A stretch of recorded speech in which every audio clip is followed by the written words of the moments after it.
अनुमोदन देणारे अर्जुनराव खोतकर, चेतनजी तुपे, त्याचप्रमाणे सन्माननीय भास्करराव जाधव, विजय वडेट्टीवारजी, डॉक्टर अतुल भोसलेजी, सुनील प्रभूजी, जयंतराव पाटीलजी, निलेश राणेजी, अमीन पटेलजी, शेखर निकमजी, विनय कोरेजी, श्रीमती नमिता मुंदडा, श्री दिलीप लांडे, श्री वरुण सरदेसाई, श्री चंद्रकांत नवघरे, श्री अभिजित पाटील, श्री नितीन राऊत, श्री अबू आझमी, श्रीमती मनीषा चौधरी, श्री उमेश यावलकर, श्री आनंद तिडके, श्री राजकुमार बडोले, श्री बापूसाहेब पठारे, श्री बाबासाहेब देशमुख, देवरावजी भोंगळे, श्रीमती मंजुळा गावित, श्री हिरामण खोसकर, त्याचप्रमाणे सर्वश्री महेश सावंत, श्रीमती स्नेहा दुबे, श्री आमशा पडवी, श्री संजय मेश्राम, श्री नारायण कुचे, श्री शिवाजी पाटील, श्री सिद्धार्थ खरात, श्रीमती सीमाताई हिरे, श्री विश्वजीत कदम, श्री चरणसिंह ठाकूर, श्री प्रवीण स्वामी, सिद्धार्थ शिरोळे, श्री हेमंत ओगले, श्री किसन वानखेडे, श्री रोहित पाटील, श्रीमती सुलभा गायकवाड, श्री मनोज जामसुतकर, श्री संजय उपाध्याय, श्रीमती ज्योतिताई गायकवाड, श्री देवेंद्र कोठे, श्री अनंत नर, श्री संजय देरकर, श्री गजानन लवटे आणि श्री बाबाजी काळे अशा एकूण 52 सन्माननीय सदस्यांनी या ठिकाणी त्यांचे विचार मांडले, काही सूचना देखील केल्या। त्याबद्दल या सर्व सदस्यांचे मी अतिशय मनापासून आभार मानतो। खरं म्हणजे माननीय अध्यक्ष महोदय, या संदर्भात ही सगळी चर्चा पाहिल्यानंतर आणि एकूणच आमच्या विरोधी पक्षाचा सूर जयंतराव पाहिल्यानंतर मला असं वाटलं की विरोधी पक्ष भ्रमितही आहे आणि संभ्रमितही आहे। आता भ्रमित आणि संभ्रमित मधला फरक काय आहे तर इंग्रजीत सांगायचं झालं तर कन्फ्युज्डही आणि पझल्डही आहे। म्हणजे समजा एखादा व्यक्ती रस्ता चुकला तर रस्ता चुकल्यानंतर तो एका ठिकाणी आला, त्याला 2 रस्ते दिसले, कुठल्या रस्त्यात जाऊ असा प्रश्न निर्माण झाला तर तो संभ्रमित म्हणतो आपण। पण त्याच वेळी त्याला कुठेतरी पाणी दिसायला लागलं आणि त्या पाण्याकडे तो पाहायला लागला, नंतर जेव्हा त्याच्या लक्षात येतं की मृगजळ आहे तर त्याला त्या ठिकाणी भ्रमित असं म्हटलं जातं। त्यामुळे आमचा जो विरोधी पक्ष आहे तो आज भ्रमितही दिसतोय आणि संभ्रमितही दिसतोय। आणि म्हणून माझी सूचना आहे की भ्रमात राहून धावण्यापेक्षा संभ्रमातनं बाहेर पडण्याकरता शांतपणे विचार करून वडेट्टीवार साहेब आपले मुद्दे जर मांडले तर महाराष्ट्राच्या हितामध्ये तुमचंही कॉन्ट्रीब्युशन हे मोठ्या प्रमाणात वाढेल, त्याची अपेक्षा आहे, त्याची आवश्यकता आहे। आता बघा काय झालंय की $1 ट्रिलियन अर्थव्यवस्था, विकसित भारत, महाराष्ट्राची वाटचाल, या सगळ्या गोष्टींच्या संदर्भात एकतर विरोधी पक्षाच्या मनात फार मोठी गल्लत आहे, तो विषयच त्यांनी समजून घेतलेला नाही, किंवा आता मी असं कसं म्हणून समजून घेतलेलं नाही, इतके हुशार लोक बसलेले आहेत समोर, त्यामुळे ही देखील शक्यता आहे की त्यांना समजलेलं आहे पण लोकांना याच्यामध्ये संभ्रमित करायचं आहे आणि म्हणून अशा पद्धतीनं मुद्दे त्या ठिकाणी मांडले जात आहेत। खरं म्हणजे मी असं म्हणेन की ही जी काही $1 ट्रिलियन इकॉनॉमी वगैरे आपण जी काही म्हणतोय, मंजिलें और भी है, रास्ते और भी है, मंजिलें और भी है, रास्ते और भी है, हम खड़े हैं जहां वहां वास्ते और भी है, बढ़ रहे हैं अब कदम, बढ़ रहे हैं अब कदम, उस मंजिल की तलाश में दिल में जुनून और इरादों में ताकत और भी है. म्हणून आमच्या मनामध्ये कुठेही शंका नाही, महाराष्ट्र देशातली पहिली सब नॅशनल $1 ट्रिलियन इकॉनॉमी होईल. भारत $5 ट्रिलियन इकॉनॉमी होईल. ते तर $4 ट्रिलियनच्या पलीकडे भारत पोहोचलाच आहे. ते भारत पहिली $5 ट्रिलियन इकॉनॉमी होईल याबद्दल आमच्या मनामध्ये कुठलीही शंका नाही. आणि म्हणून खरं म्हणजे या ठिकाणी या संदर्भातली सगळी माहिती मी आपल्याला देणारच आहे. आमच्या भास्करराव जाधवांनी या संदर्भात अनेक गोष्टी मांडल्या. मांडता त्यांनी वडेट्टीवार साहेबांनी छत्रपती शिवाजी महाराजांचा देखील विषय या ठिकाणी मांडला. भास्कररावांनी टिपू सुलतानचा विषय देखील या ठिकाणी मांडला. पहिल्यांदा तर मी एक गोष्ट सांगतो की आमचा आक्षेप कशाला आहे. आता टिपू सुलतान चांगले होते का वाईट होते याच्यावर आक्षेपच नाही, त्याच्यावर चर्चा कितीही करू. आक्षेप या गोष्टीला आहे की ज्यावेळेस कोणी हे म्हणतं की टिपू सुलतान छत्रपती शिवरायां एवढे मोठे राजे होते, याला आक्षेप आहे. ज्यावेळी असं म्हटलं जातं की छत्रपती शिवरायां एवढाच गुणगान टिपू सुलतानचा केला पाहिजे, त्याला आक्षेप आहे. आणि तुम्हाला एक गोष्ट सांगतो, दुर्दैवाने या देशाच्या इतिहासाशी जी छेडछाड करण्यात आली त्यामध्ये वर्षानुवर्ष आम्हाला हे शिकवलं की टिपू सुलतान महान राजे होते, पण हे कधी सांगितलं नाही की 75,000 हिंदूंची आणि 33,000 नायरांची कत्तल करणारे देखील तेच टिपू सुलतान होते. नाही शिकवलं आम्हाला. ते इंग्रजांशी लढले सांगितलं, पण कशा करता लढले? स्वतःचं राज्य वाचवायला लढले. आता खरा इतिहास ज्यावेळेस सापडतोय आणि तुमच्या माहिती करता वर्षानुवर्ष या देशामध्ये सरकारने 70 वर्ष NCERTच्या पुस्तकामध्ये मोगली साम्राज्याला 17 पानं दिली आणि छत्रपती शिवरायांना 1 पॅरेग्राफ दिला, 1 पॅरेग्राफ. आता मोदी सरकारने या ठिकाणी छत्रपती शिवरायांच्या मराठ्यांच्या इतिहासाला NCERT मध्ये 20 पानं दिल्यात. 20.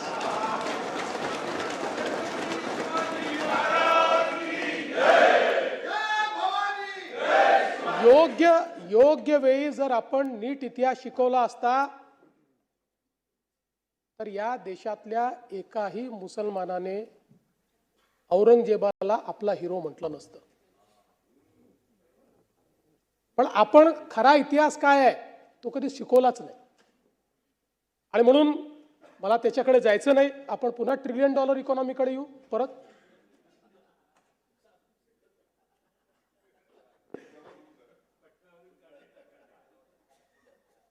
त्यांनी विषय मांडला म्हणून मी उत्तर दिलं, बाकी काही नाही. असं आहे, तुम्हाला एक गोष्ट सांगतो की या देशामध्ये अनेक राष्ट्रभक्त मुसलमान आहेत आणि त्यांच्याबद्दल आमचा कुठला आक्षेपच नाहीये, बिलकुल नाहीये. जे लोक या देशाच्या विरोधातल्या लोकांना, या देशाच्या आक्रमणकार्यांना आपला हिरो मानतील त्यांच्या विरुद्ध आम्ही लढाई करूच, आम्ही सोडणार नाही. आणि म्हणून आज आपण जर महाराष्ट्राचा विचार केला तर महाराष्ट्र ही भारतातली सर्वात मोठी अर्थव्यवस्था आहे, सर्वात मोठी. आणि जवळपास 3,60,000 कोटीचा GST आपण त्या ठिकाणी संकलन करतो. आपल्या नंतरचा जो दुसऱ्या नंबरचं राज्य आहे ते खूप खाली आहे, ते 2 लाखावर देखील नाही आहे. जवळपास कृषी निर्यातीमध्ये 12% आपला वाटा आहे, सेवा क्षेत्रात 24% आपला वाटा आहे. आणि हे सगळं करत असताना डेट टू GDP हा जो रेशिओ आहे, म्हणजे GDPच्या तुलनेत किती कर्ज असावं याच्यामध्येही महाराष्ट्राने सगळे पॅरामीटर्स हे देशामध्ये उत्तम ठेवलेले आहेत. आज आपण बघा देशाच्या GDP मध्ये आता जयंतरावने देखील मुद्दा मांडला की GDPतला वाटा कमी झाला वगैरे, तर ते तुम्हाला माहिती, तुम्ही अर्थमंत्री होतात त्यामुळे तुम्हाला माहिती आहे की तो रिलेटिव्ह असतो, त्या वर्षीचा असतो. पण मी तुम्हाला सांगतो, म्हणजे नाही, पण तुम्हाला असं आहे की राज्यातल्या अर्थव्यवस्था समजणाऱ्या एका नेत्याला नीट आकडेवारी पण सांगणं हे माझं कर्तव्य आहे की नाही. म्हणजे तुम्ही पुढच्या वेळेस नीट आकडेवारी सांगाल. तर 2021-22 मध्ये देशाच्या GDP मध्ये आपली हिस्सेदारी 13.1% होती. ती 23-24 मध्ये 13.5% झाली. 24-25 मध्ये ती 13.8% झाली आणि आता 14% जवळपास ती राहील असा आपला प्राथमिक अंदाज आहे. त्यामुळे एकूणच जर आपण बघितलं तर आपली जी हिस्सेदारी आहे ही हिस्सेदारी निश्चितपणे त्या ठिकाणी वाढते आहे. आणि आज अर्थव्यवस्था जेव्हा देशाची विस्तारित होते तेव्हा आपण हे देखील लक्षात घेतलं पाहिजे की पूर्वी इंडस्ट्रियल राज्य ही 4 होती, आता 10च्या वर झालेली आहेत. सगळी राज्य कम्पीट करतायत. अशाही परिस्थितीमध्ये आपला GDP वाढतो आहे. GDPतला आपला वाटा हा सातत्याने वाढतोय, हे देखील अत्यंत महत्त्वाचं आहे. आणि म्हणून मला असं वाटतं की छत्रपती शिवरायांनी देखील आपल्याला जो महाराष्ट्र धर्म सांगितला तो आपण सगळे जाणतोच. मराठा तितुका मिळवावा, महाराष्ट्र धर्म वाढवावा, आहे तितुके जतन करावे, पुढे आणिक मिळवावे, महाराष्ट्र राज्य करावे जिकडे तिकडे. अशा पद्धतीनं सगळ्या क्षेत्रांमध्ये महाराष्ट्राला पुढे नेण्याचा प्रयत्न आपण चाललो आहे. पण मला असं वाटतं की आपली कॅसेट जी आहे ती पुढेच जात नाही, ती अडकलेलीच आहे. गुजरातेत उद्योग चालले आहेत, राज्यात रोजगार निर्मिती होत नाही आहे, रोडमॅप बनवला तो काही योग्य नाही आहे. बरं, उद्योग चालले ते सांगता नाही, 22 पासनं नवीन तुम्हाला उद्योगही सापडले नाही, तीच सांगताय. म्हणजे 22 पासनं 100 वेळा त्या उद्योगांच्या संदर्भात या सभागृहाबाहेर सांगितलं तरी पुन्हा तुमची रेकॉर्ड तिथेच जाऊन अडकते. तोच कुठला सॅफ्रॉनचा उद्योग आणि तोच कुठला, म्हणजे तो तर आमचं सरकार याच्या आधीच चालला गेला होता तरी आमच्यावर तुम्ही मारला आपला. आणि थोडी मला असं वाटतं की काहीतरी जरा नीट अभ्यास करून वगैरे जर थोडे विषय मांडले तर ते अधिक चांगले होतील.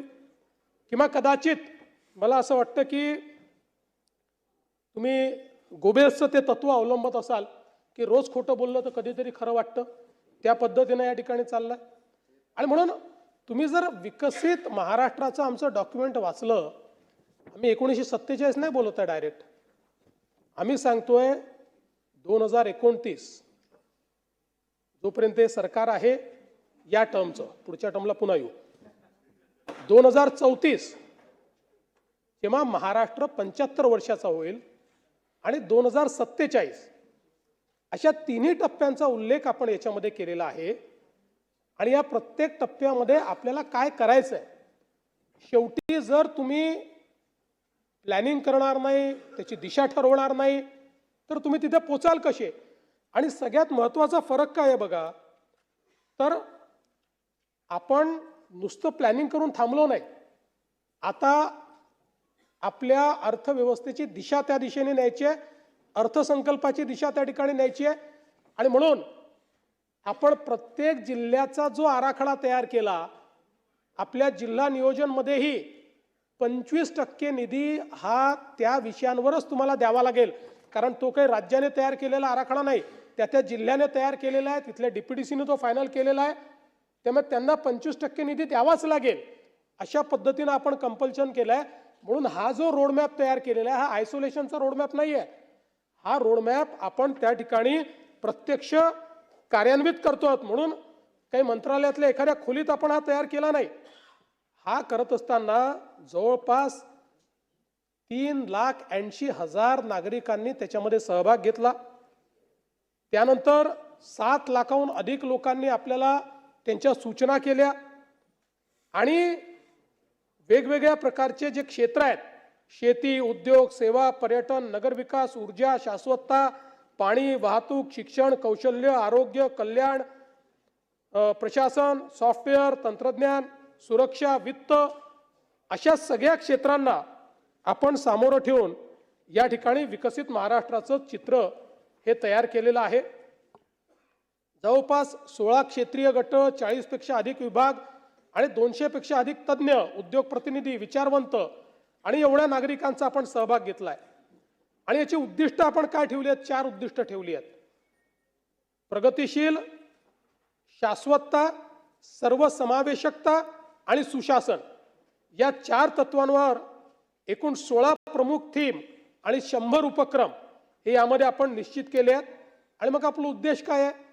आपला उद्देश आहे 2029-30 पर्यंत $1 ट्रिलियन ची अर्थव्यवस्था करायची, 47 पर्यंत $5 ट्रिलियन ची अर्थव्यवस्था तयार करायची, दरवर्षी 10 लाख रोजगारांची निर्मिती करायची, दरडोई उत्पन्नामध्ये जवळपास या कालावधीत 10 पट वाढ करायची आणि 13 ते 14 ट्रिलियन अमेरिकन डॉलर्सची गुंतवणूक ही आकर्षित करायची, प्रगत उत्पादने, आघाडीचे तंत्रज्ञान, कृत्रिम बुद्धिमत्ता आधारित विकास आणि वित्तीय सेवा यामध्ये अग्रणी स्थान हे प्राप्त करायचं, वित्तीय शिस्त आणि शाश्वत विकास या संदर्भात राज्याच्या जीडीपी पेक्षा आपली जी वित्तीय तूट आहे ती 2.5% खाली आणायची, 50% राज्य प्रकल्पासाठी पर्यायी भांडवली स्रोत आपण त्या ठिकाणी शोधायचे आणि संसाधनाचं कार्यक्षम नियोजन करायचं। अशा पद्धतीने आपण हे तयार केलं आहे। आणि जे 100 उपक्रम हातामध्ये घेतले आहेत त्याच्याकरता एक विजन मॅनेजमेंट युनिट आपण तयार केलेलं आहे की जे युनिट धोरणात्मक आणि तांत्रिक सहाय्य याला करेल। आणि त्यातनं मॅकेन्सी सारखी एक कंपनी आपण सोबत घेतलेली आहे, 3 महिन्याकरता पहिल्यांदा त्यांना आपण नियुक्त केलेलं आहे आणि त्यातनं पलीकडे संपूर्ण काम हे विजन मॅनेजमेंट युनिटच्या माध्यमातून आपण करणार आहोत। आणि म्हणून मला असं वाटतं की विकसित महाराष्ट्राचं डॉक्युमेंट हे काही केवळ एक अजून पुस्तक तयार करणं इथपर्यंत मर्यादित नाही, तर त्या संदर्भात आपण पूर्ण काम केलेलं आहे। आणि विशेषतः आता आपल्यापैकी वडेट्टीवार साहेब आपणही म्हणाले, थोडं भास्करराव म्हणाले की 7.5 लाख कोटीचं बजेट, मग 1 ट्रिलियन कसं होणार? आता आपण बजेट $1 ट्रिलियन नाही करायचं, आपल्याला आपली अर्थव्यवस्था $1 ट्रिलियन ची करायची आहे। आणि $1 ट्रिलियन म्हणजे काय? 1 ट्रिलियन म्हणजे 1 लाख कोटी असं आपण समजलो तर 90 लाख कोटीची अर्थव्यवस्था आपल्याला तयार करायची आहे महाराष्ट्रात। आता आज महाराष्ट्राची अर्थव्यवस्था कुठपर्यंत पोहोचली आहे? 51 लाख कोटीला पोहोचलेली आहे।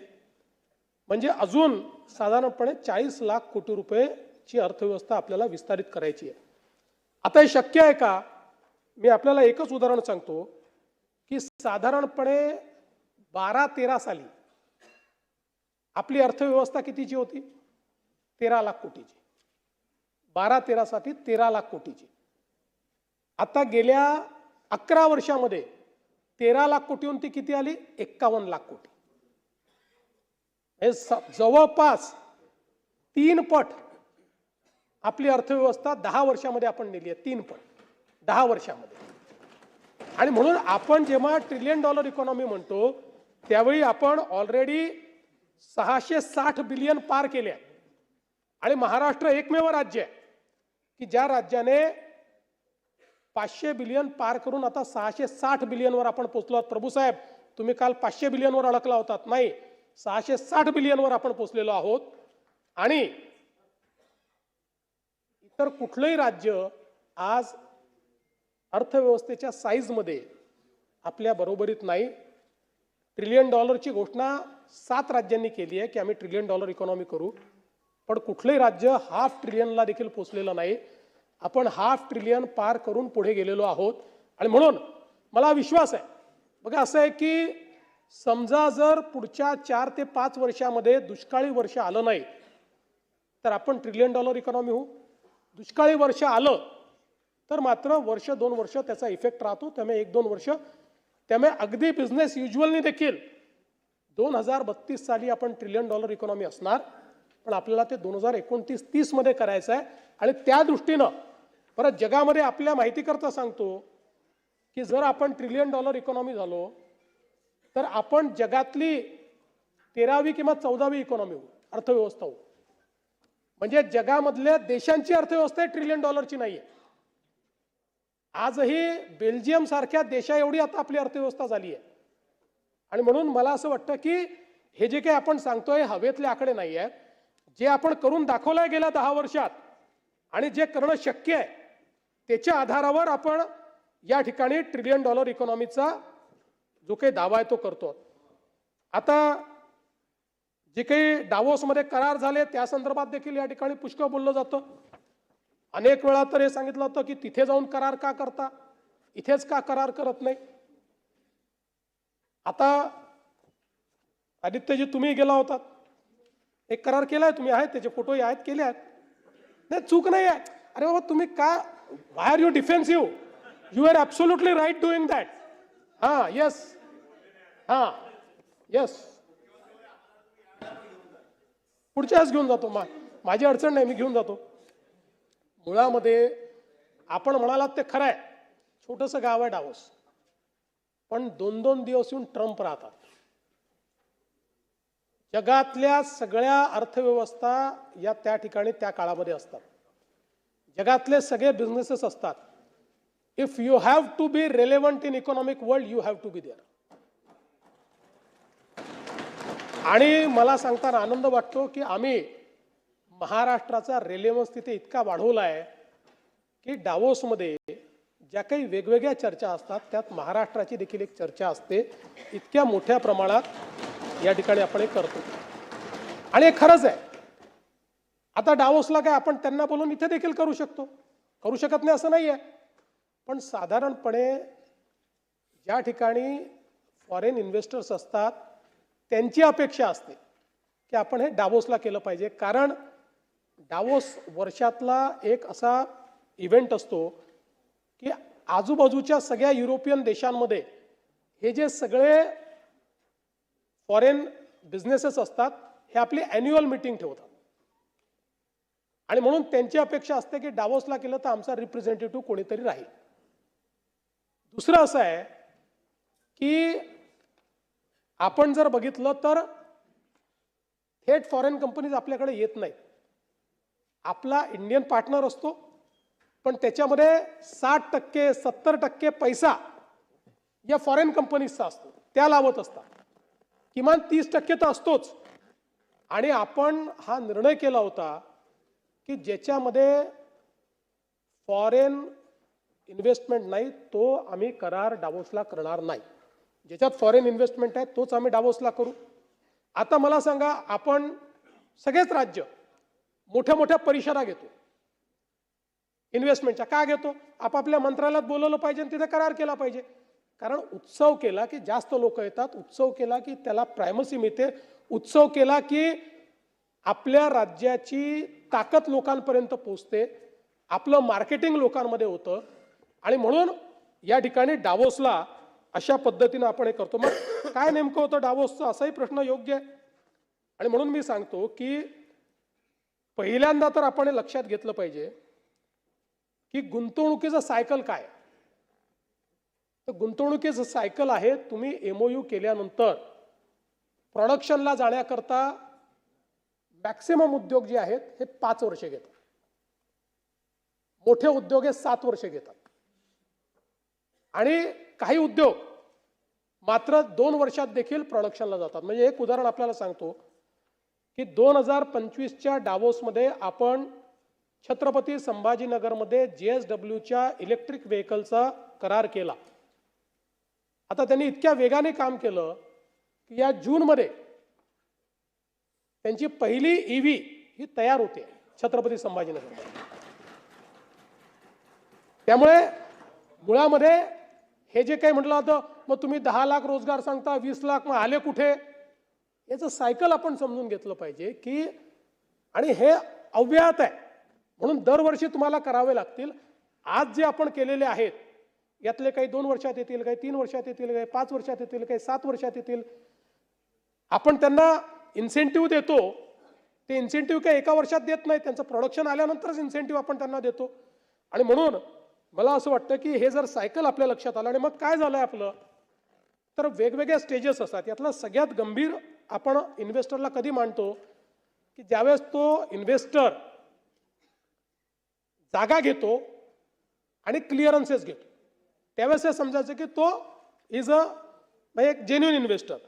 तर अशा पद्धतीनं आपण जर अंमलबजावणीची टक्केवारी बघितली तर 2022ला जे करार केले होते त्यातल्या 98% करारामध्ये आपण त्या स्टेजला गेलो, म्हणजे दे आर सिरियसली इन्व्हेस्टिंग. 2023मध्ये आपण जे 1,37,393 कोटीचे केले होते, 19 करार होते, त्यापैकी 80% करार जे आहेत ते अंमलबजावणीत आहेत. 2024मध्ये आपण 24 करार केले होते, 3,16,739 कोटीचे, त्यातले 70% करार जे आहेत हे अंमलबजावणीत आहेत. आणि 2025मध्ये आपण 48 करार केले होते, जवळपास 12,23,081 कोटी रुपयाचे, त्यातले 88% करार हे या ठिकाणी वेगवेगळ्या स्टेजवर आहेत. आणि ज्यावेळेस पुढची चर्चा तुम्ही मांडलीच आहे त्यावेळेस उद्योग मंत्री अजून ग्रॅन्युलर डाटा त्याचा देतील. त्यामुळे आणि असंही होऊ शकतं ना, म्हणजे मी असं म्हणत नाही की सगळे करार अगदी 100%. एक लक्षात घ्या, देशात होणाऱ्या MOU पैकी 35% MOU हे इन्व्हेस्टमेंटमध्ये कन्वर्ट होतात. पण महाराष्ट्राने नेहमी हा दर 55% वर ठेवलाय आणि डावोसच्या संदर्भात तो दर 75% वर आहे. आता कोणीतरी समजा एखादा MOU झाला आणि मी हे बघितलं की हे जे काही MOU झाले यातले जे फ्रक्टिफाय झाले नाही त्याची कारणं काय आहेत. एखाद दुसरा असाही निघाला, मी खोटं सांगत नाही, की ज्यांनी MOU करून टाकला नंतर काहीच नाही, म्हणजे त्यांनी आमच्यासोबत फोटो काढून घेतला. पण मॅक्सिमम असे निघाले की जे जिओ पॉलिटिकल सिच्युएशन बदलल्यामुळे त्यांचा रेलेव्हन्स संपला. उदाहरणादाखल काहींच्या प्रोडक्शनमध्ये समजा 23 साली आपल्याशी करार केला, 24 साली केला, काही चायनीज इनपुट्स होते, त्याच्यावर आपण बॅन आणला, त्यामुळे ते आता ते पुढे करू शकत नाही. असे काही जिओ पॉलिटिकल कारणं आहेत की ज्यामुळे त्या ठिकाणी त्यांना ते करणं शक्य झालं नाही. आणि मला असं वाटतं की आता जर आपण बघितलं तर अगदी 2026 साली आपण जे काही 31,25,882 कोटी रुपयाचे करार केले, यामध्ये 67 सामंजस्य करार हे उद्योग विभागाचे आहेत. त्यामुळे उद्योगाच्या क्षेत्रामध्ये 15,15,182 कोटी रुपये. काही सामंजस्य करार हे MMRDA केलेले आहेत, ज्याच्यामध्ये स्मार्ट सिटीमधली गुंतवणूक आहे, त्याच्यानंतर मोबिलिटीमधली गुंतवणूक आहे, ते MMRDA करार केलेले आहेत. आणि जवळपास 10 लाख कोटीचे करार अजून असे आहेत की जे तिथे होऊ शकले नाही, पण तिथे चर्चा इनिशिएट झाली.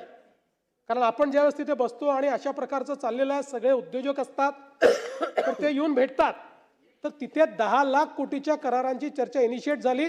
आता त्यांचे रिप्रेझेंटेटिव्ह येऊन आमच्या उद्योग विभागाची चर्चा करतात, त्यातलेही काही करार हे या ठिकाणी फ्रक्टिफाय होतील.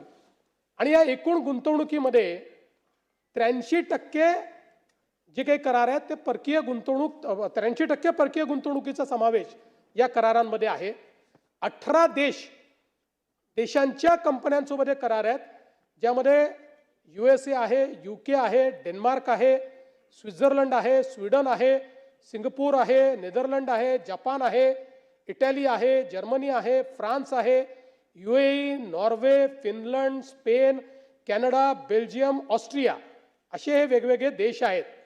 आणि विशेषतः आपण बघितलं असेल तर Skoda, Volkswagen, SR, Brookfield, CapitaLand, Tata Sons, Coca Cola, Bosch अनेक कंपन्या आहेत.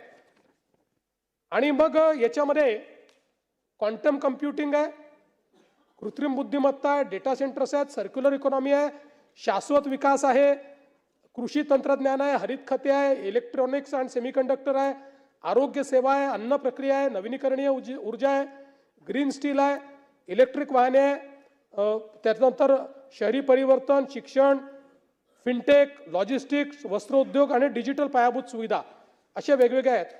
आणि सगळ्यात महत्त्वाचं, महाराष्ट्राच्या सगळ्या भागांमध्ये म्हणजे नागपूर विभाग, अमरावती विभाग, छत्रपती संभाजीनगर विभाग, कोकण विभाग, MMR रिजन सगळीकडे आणि पुणे विभाग सगळ्या विभागांमध्ये या ठिकाणी गुंतवणूक आली. आणि मला सांगताना विशेष आनंद वाटतो की यावेळी विशेषतः उत्तर महाराष्ट्रातनं नेहमी तक्रार असते, उत्तर महाराष्ट्राच्या 5ही जिल्ह्यांमध्ये नंदुरबार सहित 5ही जिल्ह्यांमध्ये गुंतवणूक आली. आणि नंदुरबारमध्ये तर अजून 3 लोकांनी तिथे, आता हे जे 10 लाख कोटी आहेत त्या 3 लोक, अजून 3 कंपन्या अशा आहेत की ज्या चर्चेत आहेत की ज्यांना नंदुरबारमध्ये त्या ठिकाणी गुंतवणूक करायची आहे.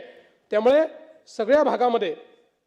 आणि मग अजून काही गोष्टी त्याच्यामध्ये काहींनी म्हटलं की बाबा मग तुम्ही ते आमच्या लोढाजींच्या मुलासोबत एक करार आम्ही केला, त्याच्यावर खूप लोकांनी म्हटलं की लोढाजी तर तुमच्या मंत्रिमंडळातच आहे, इथेच बसून त्यांच्याशी करार का नाही केला. बरोबर आहे, इथे बसूनही करार करता आला असता त्यांच्यासोबत. पहिली गोष्ट तर आपल्यालाही कल्पना आहे की त्यांचे जे सुपुत्र आहेत हे काही केवळ त्यांचे सुपुत्र नाही, महाराष्ट्रातले आणि देशातले एक लीडिंग उद्योजक आहेत. यांच्यासोबत कशाचा करार आपण केलाय? आपण 1 लाख कोटीचा करार केलाय FDIचं गुंतवणूक इन डेटा सेंटर. आणि गुंतवणूक कोण करणार आहे? लोढांचं काम काय आहे? लोढांचं काम आहे जागा आणि सगळ्या व्यवस्था करणं, म्हणजे इलेक्ट्रिसिटी आणणं, पाणी आणणं, हे त्यांचं काम आहे. गुंतवणूक कोण करणार आहे त्या ठिकाणी? सगळे हायपर स्केलर्स गुंतवणूक करणार आहे. Amazon, STT, मायक्रोसॉफ्ट, NTT, म्हणजे जगातल्या ज्या सगळ्यात मोठ्या डेटा सेंटर कंपन्या आहेत त्या करणार आहेत.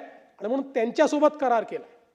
हा लोढांसोबतचा करार नाही आहे, लोढांनी त्यांच्या वतीनं केलेला करार आहे. या सगळ्या कंपन्यांची गुंतवणूक त्याच्यामध्ये आहे. एक पंचशीलचा देखील या ठिकाणी उल्लेख झाला. पंचशील जी पुण्यातली कंपनी आहे त्यांच्यासोबत तुम्ही करार केला. हा पंचशीलचा करार नाही आहे, पंचशील सोबत हा ब्लॅकस्टोनचा करार आहे, ज्याच्यामध्ये पुन्हा डेटा सेंटर आहेत. Amazon, मायक्रोसॉफ्ट, गुगल, मेटा आणि ओरॅकल हे गुंतवणूक त्या ठिकाणी करणार आहेत. आणि मग रहेजासोबत एक करार झाला ज्याच्यामध्ये GIC सिंगापूर आणि वॉर्बक पिंक्स हे त्या ठिकाणी गुंतवणूक करणार आहेत. त्यामुळे मला असं वाटतं की हे समजून न घेता जी काही टीका केली जाते की जणू काही आम्ही फिरायलाच त्या ठिकाणी गेलो आणि आता काहीतरी करायचं म्हणून काही कागदांवर सह्या करून आलो, असं नाही आहे. Davos is a very serious business आणि तो सिरियस बिझनेस करून आम्ही त्या ठिकाणून येतो. आणि म्हणून मला असं वाटतं बरं याच्यामध्ये आपण एक अजून गोष्ट बघितली पाहिजे, थेट परकीय गुंतवणूक. आता थेट परकीय गुंतवणुकीमध्ये महाराष्ट्र क्रमांक 1 वर आहे आणि देशाची एकूण जेवढी थेट परकीय गुंतवणूक आहे त्याच्या 39% गुंतवणूक एकट्या महाराष्ट्रात येते. बरं याच्यामध्ये MOU आणि थेट परकीय गुंतवणुकीत फरक काय आहे? MOU हा इरादा आहे आणि FDIचे जे आकडे येतात ते RBI झालेली गुंतवणूक म्हणजे आलेले पैसे सांगतात. म्हणजे हा वादा नाही आहे, हा इरादाही नाही आहे. प्रत्यक्ष जे पैसे देशामध्ये आले त्या वर्षामध्ये FDIच्या रूपानं ते सांगितलं जातं. त्याच्यामध्ये महाराष्ट्र पहिल्या क्रमांकावर आहे. महाराष्ट्रामध्ये एकूण देशाच्या 39% गुंतवणूक येते. आणि म्हणून मला असं वाटतं की याही संदर्भात आता बेरोजगारीचा दर हा देखील आमच्या भास्कररावांनी मांडला, वडेट्टीवार साहेबांनी मांडला. अलीकडच्या काळामध्ये काय होतं की आम्ही विरोधी पक्षात होतो, आपण वृत्तपत्रांचा आधार घेतोच, पण जिथे डेटा सेट्स अवेलेबल आहे तिथे वृत्तपत्राचा आधार का घ्यावा? आता बेरोजगारीचा दर वगैरे याच्या सगळे स्टॅटिस्टिक्स मी तुम्हाला सांगतो. देशाची आर्थिक पाहणी जी असते त्याच्यामध्ये या सगळ्या गोष्टी मिळतात. सगळ्या कुठलं तरी पेपर छापतो, मला तर आश्चर्य वाटलं, महाराष्ट्रात बेरोजगारीचा दर 11.7%. कोणाच्याच काळामध्ये 11% पर्यंत 10%वर पोहोचलो नाही आपण बेरोजगारीच्या, कोणाच्याच नाही. इतकी बेरोजगारी कधीच महाराष्ट्रात नव्हती, नेव्हर इन स्टॅटिस्टिक्स. पण तरी देखील मी सांगतो की सातत्याने हा दर आपण खाली आणतो. आपण जर बघितलं तर बेरोजगारीचा दर 21-22 मध्ये 2021-22 मध्ये हा 4% होता. 23-24 मध्ये 3.3% तो खाली आणला आणि 2025 साली तो बेरोजगारीचा दर 3.1% आहे. म्हणजे आधीच्या वर्षांपेक्षा देखील कमी झालेला आहे, वाढलेला नाही आहे, हा कमी झालेला आहे. आणि म्हणून मला असं वाटतंय 11.7% वगैरे, आणि माझी म्हणजे माध्यमांना पूर्ण स्वातंत्र्य आहे, पण माझी त्यांनाही विनंती आहे की या सगळ्या गोष्टी थोडा समजून घेऊन आणि रिअल स्टॅटिस्टिक्सच्या आधारावर आपण जर त्या ठिकाणी मांडल्या तर त्या अधिक योग्य असतात. आता आपण सरकारी नियुक्त्यांच्या संदर्भात देखील या ठिकाणी बोललं गेलं की तुम्ही किती नियुक्त्या केल्या. मला सांगताना आनंद वाटतो. मला विचारा तुम्ही 75,000 घोषित केलं होतं, किती झाल्या? महायुतीचं सरकार आल्यापासून 1,20,449 लोकांना नियुक्त्या दिलेल्या आहेत.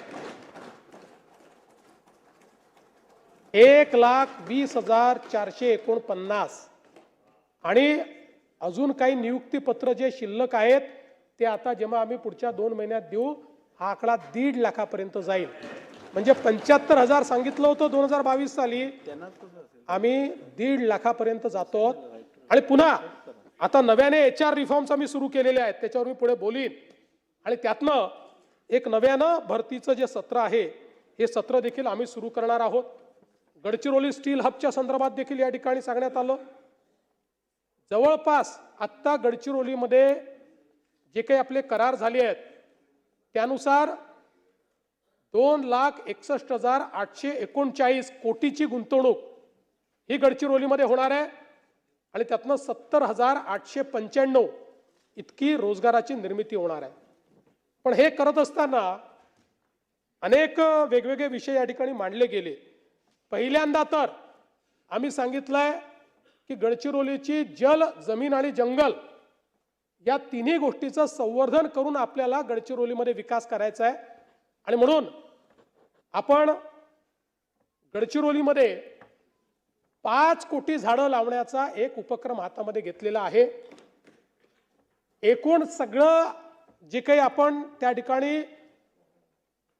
वृक्षतोड करू, कारण ती करावी लागेल, कारण 80% गडचिरोली मध्ये वृक्ष आहे, पण जिथे जंगल आहे तिथे आपण काहीच करत नाही. गैर जंगलाचा जो भाग आहे तिथे उद्योग जर पाहिजे असतील आणि तुम्हाला खाण जर खोदायची असेल तर तुम्हाला काही ना काही त्या ठिकाणी जागा रिकामी करावी लागते. पण त्याच्यामध्ये जे काही झाडं जातील, आम्ही असा विचार केला, आपली जबाबदारी आहे की त्याच्या 1000-2000 पट जास्त आपण झाडं त्या ठिकाणी लावले पाहिजे. 5 कोटी झाडं लावण्याचा उपक्रम हातामध्ये घेतलेला आहे.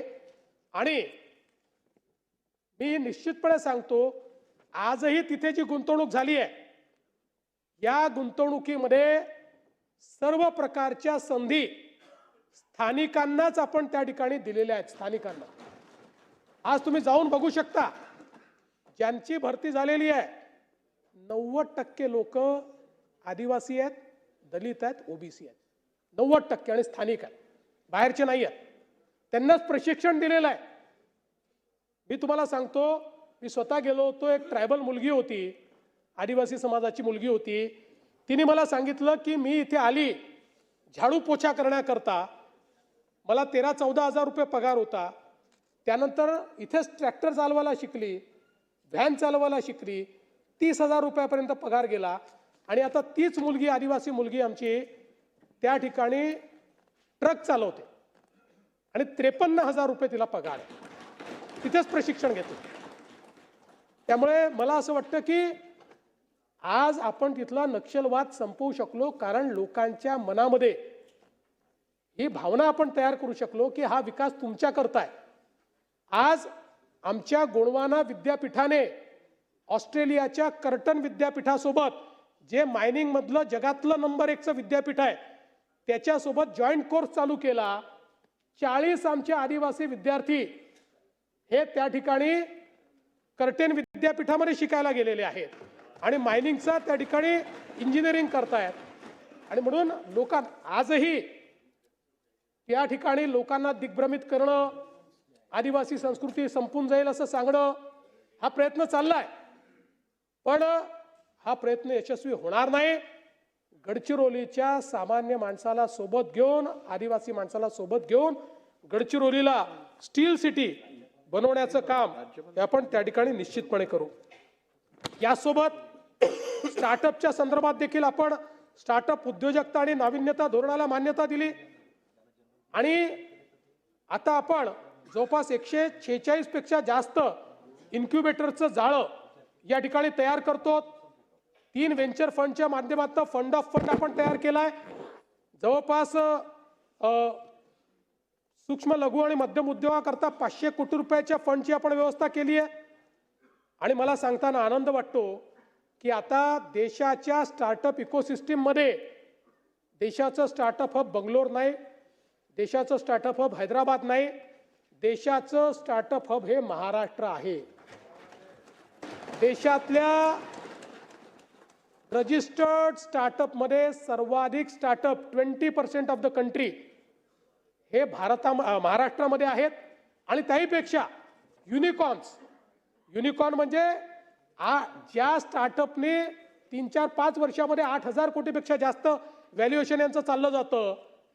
म्हणजे पूर्वीच्या काळामध्ये मोठे मोठे उद्योगपती व्हायला 40-40 वर्ष लागायचे, पण स्टार्टअपमध्ये 4 वर्षात लोक त्या उद्योगपतींशी या ठिकाणी बरोबरी करतात. अशा पद्धतीनं देशामध्ये एकूण 119 युनिकॉर्न आहे. या 119 युनिकॉर्नपैकी 28 युनिकॉर्न आपल्या महाराष्ट्रामध्ये आहेत. तर देशाच्या 25% जवळपास युनिकॉर्न किंवा त्यापेक्षा जास्त हे महाराष्ट्रामध्ये आहे.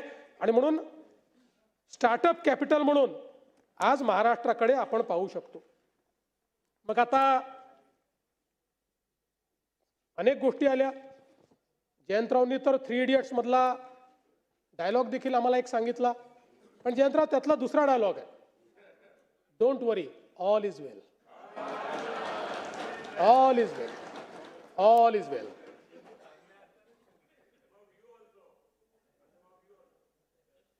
बरं, मला हे समजत नाही जयंतराव, तुम्ही असाल, वडेट्टीवार साहेब असेल, येऊन जाऊन कुंभमेळ्यावर काय येतं? एवढा काय राग आहे तुम्हाला कुंभमेळ्याबद्दल?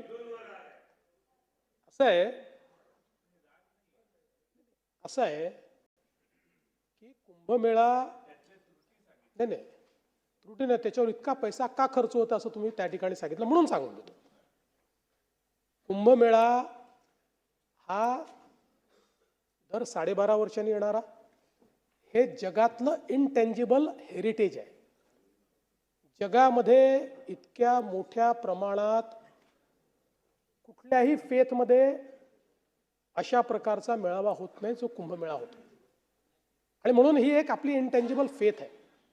आणि याच्यामध्ये आपण जर बघितलं असेल तर कुंभमेळा एक असा आहे की ज्या ठिकाणी कोणी कोणाला जात विचारत नाही. हिंदू धर्मातले वेगवेगळे जे पंथ आहेत ते सगळे पंथ त्या ठिकाणी एकत्रित येतात, सगळ्या जातीचे लोक त्या ठिकाणी एकत्रित येतात. आणि हिंदूच नाही, अलीकडच्या काळात वेगवेगळ्या धर्मीय लोक देखील त्या कुंभमेळ्यामध्ये एकत्रित येतात. आणि मला असं वाटतं की आपण दुसऱ्या पद्धतीने जर बघितलं तर प्रयागराजमध्ये ज्यावेळेस आता कुंभमेळा झाला, म्हणजे आपण काही त्याचा गुंतवणुकीवर परताव्याचा रेशिओ बघत नाही, पण प्रयागराजला त्यांनी जेवढी गुंतवणूक केली ना त्यापेक्षा जास्त परतावा त्यांना मिळाला आणि तो परमनंट मिळत राहणार आहे. शेवटी या कुंभमेळ्यामध्ये आपण ज्या व्यवस्था करतो त्या काही कुंभमेळ्यापुरतं नाही आहेत. उदाहरणादाखल पैसा कशावर खर्च करतोय आपण? गोदावरी स्वच्छ करण्याकरता करतोय, STPs आपण तयार करतोय. गोदावरीमध्ये नाशिक आणि त्र्यंबकेश्वर आणि सगळ्या परिसरातलं एक थेंब देखील सिवेज गोदावरीत जाणार नाही, ते स्वच्छ करून जाईल. आता हे काय फक्त कुंभमेळ्याला याचा फायदा आहे का? पर्यावरणाकरता जे आपल्या उपाययोजना त्यातली प्रमुख उपाययोजना आहे. कुंभमेळ्याकरता आपण रस्त्यांचं रुंदीकरण करतोय, आपण रिंग रोड तयार करतोय, तिथलं नवीन एअरपोर्ट आपण तयार करतोय. हे झाल्यामुळे भविष्यात या सगळ्या व्यवस्थांमुळे जे काही धार्मिक पर्यटन आहे किंवा इतर प्रकारचं पर्यटन आहे त्याच्याही नकाशावर आज तुम्ही बघा, अयोध्येतल्या मंदिरामुळे आणि काशी विश्वनाथच्या मंदिराचा कॉरिडॉर झाल्यामुळे 10 कोटी लोक झाले. 10 कोटी. अर्थव्यवस्था बदलून गेली राज्याची. म्हणजे आता समजा तो सगळा कॉरिडॉर जो काही अयोध्येचा तयार झाल्याचं मला माहित नाही, 1000, 2000, 3000 कोटी लागले असतील, पण त्यांनी अर्थव्यवस्था बदलून गेली. त्या राज्यामध्ये इतक्या मोठ्या प्रमाणात लोक जायला लागले. आणि म्हणून मला असं वाटतं की आपण एक लक्षात घेतलं पाहिजे की हे काही आपण कुठे पैसे उचलून काहीतरी अशा गोष्टी करतो की ज्या त्या क्षणी संपणार आहेत, अशा गोष्टींवर फार कमी खर्च असतो. ज्या शाश्वत विकासाच्या व्यवस्था आहेत, जसं आम्ही हा निर्णय केला की आता कुंभमेळ्याच्या निमित्ताने जे आपण रस्ते करतो ते आपण 12 वर्षापूर्वी देखील केले होते, त्यानंतर 2दा पुन्हा केले, तर यावेळेस ते आपण कॉन्क्रीटचे करू. म्हणजे 40 वर्ष आपल्याला, 30 वर्ष आपल्याला त्या रस्त्यांकडे पाहावं लागणार नाही. अशा दृष्टीनं एक शाश्वत शहर हे कुंभमेळ्याच्या माध्यमातून आपण तयार करतो. आणि म्हणून मला असं वाटतं की ठीक आहे, शेवटी आपल्या प्रायोरिटीज असतात, ही जास्त महत्वाची का ती जास्त, सगळ्याच महत्वाच्या आहेत, पण ही पण महत्वाची प्रायोरिटी आहे, हे देखील आपण लक्षात घेतलं पाहिजे. आज एका कुंभमेळ्याने यूपीचं ब्रँडिंग संपूर्ण जगामध्ये झालं, संपूर्ण जगात झालं. आणि आपल्यालाही नाशिक कुंभमेळ्यातनं जगामध्ये महाराष्ट्राचं ब्रँडिंग करायचं आहे. त्या दृष्टीनं हा कुंभमेळा नीट झाला पाहिजे, व्यवस्था नीट राहिल्या पाहिजेत, सोयी नीट करता आल्या पाहिजेत, क्राऊड मॅनेजमेंट नीट झालं पाहिजे. या सगळ्या गोष्टी आपल्याला त्या ठिकाणी करायच्या आहेत. कारण शेवटी आपण म्हणतो महाराष्ट्र संतांची भूमी आहे. जशी ही वीरांची भूमी आहे तशी संतांची भूमी आहे. आणि मग या ठिकाणी आपली संस्कृती आणि महाराष्ट्र धर्म हा आपल्याला निश्चितपणे जोपासला पाहिजे. आता एक अजून आमच्या भास्कररावांनी जोरदार तिथे आरोप करत आमच्यावर त्या ठिकाणी हिंदी सक्तीचा विषय आणला, हिंदी सक्तीचा. आता या संदर्भात वस्तुस्थिती मांडली गेली पाहिजे. काय आहे ती? 21 सप्टेंबर 2000 म्हणजे जेव्हा न्यू एज्युकेशन पॉलिसी आली, न्यू एज्युकेशन पॉलिसी आल्यानंतर त्यावेळेस माननीय उद्धवसाहेब ठाकरे हे राज्याचे मुख्यमंत्री होते. 21 सप्टेंबर 2020ला मुख्यमंत्री महोदयांनी तज्ज्ञ समिती नियुक्त करण्याचा निर्णय घेतला या संदर्भात. आणि 16 ऑक्टोबर 2020ला राज्य सरकारने डॉक्टर रघुनाथ माशेलकर साहेब यांच्या अंतर्गत एक GR काढून एक टास्क फोर्स तयार केला. या समितीत कोण कोण होतं? तर विद्यापीठ अनुदान आयोगाचे माजी अध्यक्ष सुखदेव थोरात साहेब होते, कुलगुरू पेडणेकर होते, SNDTच्या कुलगुरू शशिकला वंजारी होत्या, डॉक्टर बाबासाहेब आंबेडकर मराठवाडा विद्यापीठाचे कुलगुरू प्रमोद येवले होते, माजी कुलगुरू डॉक्टर राजन वेळुकर होते, माजी कुलगुरू डॉक्टर विलास सपकाळ होते, प्रोफेसर GD यादव होते, माजी आपले DY पाटीलचे कुलपती विजय पाटील होते, श्री नितीन पुजार होते, डॉक्टर अभय वाघ होते, निरंजन हिरानंदानी होते, भारत आहुजा होते, देवीदास गोल्हार होते, सिनेट सदस्य मिलिंद साटम होते, शिक्षण तज्ज्ञ अजित जोशी होते. आणि हे नाव मी मुद्दाम सांगतो की हे महत्त्वाचं नाव आहे. शिवविद्या प्रबोधिनीचे संस्थापक विश्वस्त विजय कदम, जे म्हणजे आपल्या उद्धव ठाकरे साहेबांच्या सेनेचे उपनेते देखील आहेत, तेही या कमिटीमध्ये होते. आणि उच्च शिक्षण संचालक धनराज माने असे लोक या कमिटीमध्ये होते. अशी 18 लोकांची कमिटी होती. म्हणजे आता कमिटीमध्ये काय आपण त्यांची आडनावं पाहण्याचं कारण नाही, तरी 16 लोक त्यातले मराठी होते या कमिटीमध्ये. आणि मग 14 सप्टेंबर 2021 रोजी या समितीने माननीय मुख्यमंत्री उद्धवसाहेब ठाकरे यांना 101 पानाचा अहवाल सादर केला. त्याचे फोटो माझ्याजवळ आहेत, त्याचं ट्विट देखील महाराष्ट्र सरकारने केलेलं आहे, अहवाल स्वीकारतानाचा फोटो त्याच्यामध्ये आहे. आणि मग त्यानंतर त्याच्यावर माननीय उद्धवजींनी निर्देश दिले की समितीने सादरीकरण केले आणि शिफारसी सूचनांची त्वरित अंमलबजावणी करण्याची कारवाई राज्य सरकारच्या वतीनं करण्यात येईल असे त्या ठिकाणी सांगितलं. आणि तो फोटो आहे, त्या फोटोमध्ये अनेक लोक आहेत, म्हणजे संजय राऊत साहेब देखील दिसत आहेत. 15 सप्टेंबर 2021ला या ठिकाणी त्याची बातमी वगैरे आहे, जाऊ द्या त्याच्यात. हां, त्याच्यावर मग माननीय मुख्यमंत्री महोदय असं म्हणाले, बदलत्या काळात डिजिटल शिक्षण, परदेशी भाषांचे शिक्षण आवश्यक आहे. त्यामुळे या शिफारसीप्रमाणे लवकरात लवकर अंमलबजावणी करून महाराष्ट्राला शैक्षणिकदृष्ट्या प्रगतीपथावर ठेवण्यासाठी सर्व उपाययोजना करण्यात येतील. किती चांगलं त्यांनी सांगितलं. आणि मग आता अहवाल काय सांगतो, म्हणजे माझ्याकडे आहे सगळं, कॉपीज ठेवली आहे मी, आणि मग पुढची सगळी कॉपी आहे ती बाजूला ठेवून देतो. तर हा अहवाल काय सांगतो, मग या अहवालामध्ये एक भाषेचा उपगट होता. बरं, या उपगटामध्येही म्हणजे ज्यांना त्रिभाषा सूत्र वगैरे सगळं ठरवायचं होतं, या उपगटामध्ये कोण होतं, शिवविद्या प्रबोधिनीचे संस्थापक विश्वस्त आणि बाळासाहेब ठाकरे IAS अकॅडमीचे श्री विजय कदम, जे अर्थातच शिवसेना उद्धव ठाकरे गटाचे उपनेते आहेत. आता शिफारस काय आहे, मुद्दा क्रमांक 8.1, इंग्रजी आणि हिंदी भाषा ही दुसरी भाषा म्हणून पहिल्या वर्गापासून लागू करण्यात यावी. पहिली पूर्ण ऐका, अजून पूर्ण ऐकून घ्या, पूर्ण ऐकून मग बघा मला पूर्ण. इंग्रजी आणि हिंदी भाषा ही दुसरी भाषा म्हणून पहिल्या वर्गापासून लागू करण्यात यावी. 1ली ते 12वी असे 12 वर्ष विद्यार्थी इंग्रजी शिकतील तर त्याला इंग्रजी भाषेची जाण येईल आणि आवश्यक पुस्तके वाचता येतील. अभियांत्रिकी, वैद्यकीय आणि अन्य तांत्रिक व्यावसायिक अभ्यासक्रमाकरता ते सज्ज असतील. उच्च शिक्षण संस्थांमधून मराठीतून शिकवण्याला प्राधान्य द्यावेच लागेल, पण त्याचवेळी इंग्रजी आणि हिंदी ही दुसरी भाषा पहिल्या वर्गापासून ते 12वी पर्यंत सक्तीची करण्यात यावी.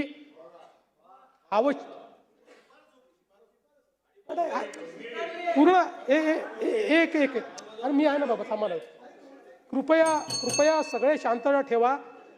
ते डिस्टर्ब होणं साहजिक आहे. तुम्ही कशाला डिस्टर्ब होताय?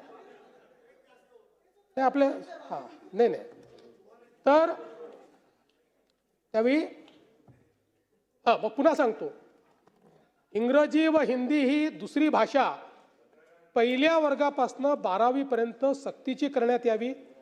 आवश्यकता भासत असेल तर महाविद्यालयीन शिक्षणाच्या 3 किंवा 4 वर्षाच्या पदवी अभ्यासक्रमामध्येही इंग्रजी आणि हिंदी सक्तीची करावी. आता अहवाल स्वीकारला की नाही स्वीकारला हा प्रश्न आहे की नाही. आता अहवाल होता, बरोबर आहे. 14 सप्टेंबर, आता मी जयंतरावांना विचारतो, सगळ्यात सिनियर असल्यामुळे, जयंतराव, अहवाल स्वीकारायचा असेल तर कोण स्वीकारेल? मंत्रिमंडळ ना, दुसरं तर कोणी नाही स्वीकारू शकत. 14 सप्टेंबर 2021 रोजी हा अहवाल सादर झाल्यानंतर तो 20 जानेवारी 2022 रोजी मंत्रिमंडळापुढे आला. आता त्याचं इतिवृत्त मी घेऊन आलोय.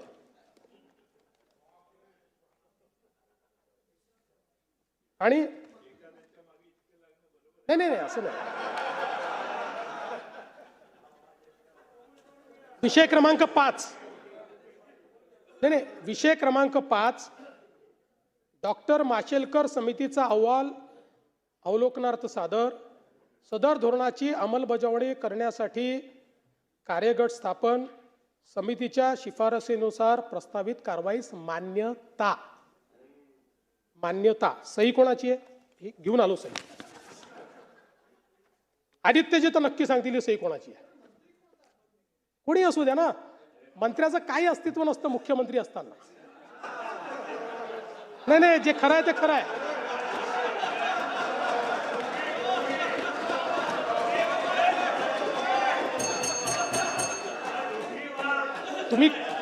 तुम्ही वेगळ्या पद्धतीने आनंदित होताय, पण मी सत्य तुम्हाला सांगतो की जेव्हा एखाद्या कॅबिनेटमध्ये मुख्यमंत्री असतात त्यावेळेस मुख्यमंत्रीच सर्वेसर्वा असतात, इतर कोणी नसतो. मी तुम्हाला सांगतो, मी जेव्हा उपमुख्यमंत्री होतो तेव्हा मी जरी उपमुख्यमंत्री होतो तरी एकनाथ शिंदे साहेबच सर्वेसर्वा होते आणि त्यांच्या अंडरच मी काम केलेलं आहे. हां, तर पुन्हा एकदा, त्यामुळे डिस्टर्ब होऊ नका. त्यामुळे सही कोणाची आहे? बरं ते सोडून द्या. नाही इथे संपत नाही. एक मिनिट असं नाही. थांबा जरा. हा त्याच्यानंतर नाही, त्याच्यानंतर त्याच्या पुढच्या आठवड्यात मिनिट्स फायनलायझेशनला येतात. पहिले आपण मान्यता देतो, मग काही आपलं राहिलं असेल, चुकलं असेल तर सुधारण्याची आपल्याला संधी असते. ती संधी आपल्याकडे होती. ती संधी परत बघा तुम्ही. तीच सही आहे.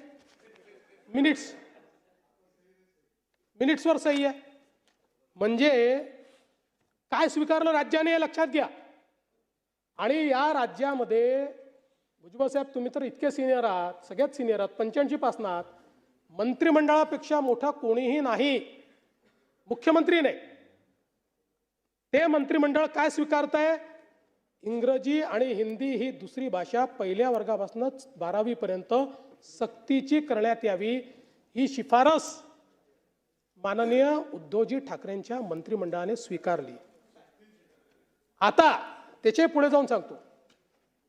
एकदा मंत्रिमंडळाने एखादी गोष्ट स्वीकारल्यानंतर GR काढण्याकरता मंत्र्याकडे जातं का? नाही जात. एकदा कारण मंत्रिमंडळामध्ये GR सहित आपण मान्यता देतो, त्यानंतर त्याची कारवाई खाली होते सगळी. तशा पद्धतीनं तुम्ही जे काढलं होतं, आमचं सरकार आलं तरी ते आमचे अधिकारी कदाचित हुशार असतील, त्यामुळे त्यांनी 1ली ते 12वी असं कुठेही सक्तीचं काढलं नाही. त्यांनी 1लीपासनं हिंदी शिकवण्यात यावी याचा आधार घेऊन त्रिभाषा सूत्राचा GR काढला.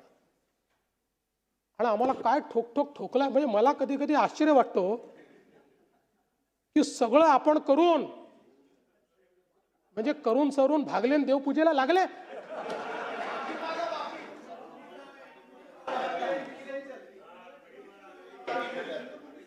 नाही ते करू ना आपण. नाही नक्की करू. मला सांगायचं एवढंच आहे की बरं पुन्हा त्याच्यावर आमचे राजसाहेब त्यांच्यासोबत गेले आणि दोघांनी सांगितलं देवेंद्र फडणवीसांमुळे. मला याचा आनंद आहे. या सभागृहाच्या आपल्या कामकाजातही आलं पाहिजे की देवेंद्र फडणवीसांमुळे 2 भाऊ एकत्रित आले. याचं क्रेडिट मला घ्यायचं आहे. मी त्याच्याबद्दल आनंदी आहे. पण सगळं करायचं तुम्ही आणि ठोकायचं आम्हाला.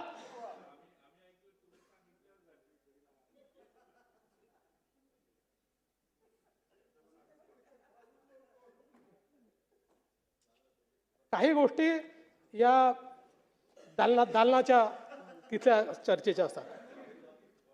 आणि म्हणून पुन्हा एकदा सांगतो, या राज्यामध्ये सक्तीची, आमच्या राज्यात तुम्ही काही निर्णय घ्या, आमच्या राज्यामध्ये सक्तीची फक्त मराठी.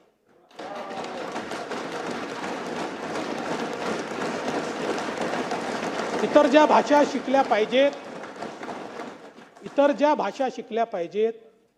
त्या कुठल्या वर्गातनं घ्यायच्या, कशा घ्यायच्या. एक गोष्ट आपण लक्षात ठेवा की बहुभाषिक असणं हे महत्त्वाचं असतं. वेगवेगळ्या भाषा शिकल्याने मेंदूचा विकास देखील जास्त होतो. जगामध्ये आपण रेलेव्हंट राहतो. नाही असं नाही, प्रश्न तो नाही. कोणी कुठल्या शाळेत शिकावं. म्हणजे आता राज्यातल्या मराठी माध्यमाच्या शाळा बंद पडत असल्याबाबत आता हा प्रश्नच आहे ना. म्हणजे हा मी मलाही विचारला पाहिजे, तुम्हालाही विचारला पाहिजे, यांनाही विचारला पाहिजे. आपण सगळे आपल्या मुलांना इंग्रजी शाळेत शिकवतो आणि इथे आपण सगळे चर्चा करतो मराठी शाळा बंद पडतायत. हा प्रश्न आहे ना. याच्या पाठीमागे नुसतं आपली भावना असून फायदा नाही आहे. जोपर्यंत आपण, आणि म्हणून मी पुन्हा पंतप्रधानांचा आभार मानेन की पहिल्यांदा माननीय पंतप्रधान मोदयांनी इंजिनिअरिंग मेडिकलपासून सगळं शिक्षण मातृभाषेत घेण्याची तरतूद केली.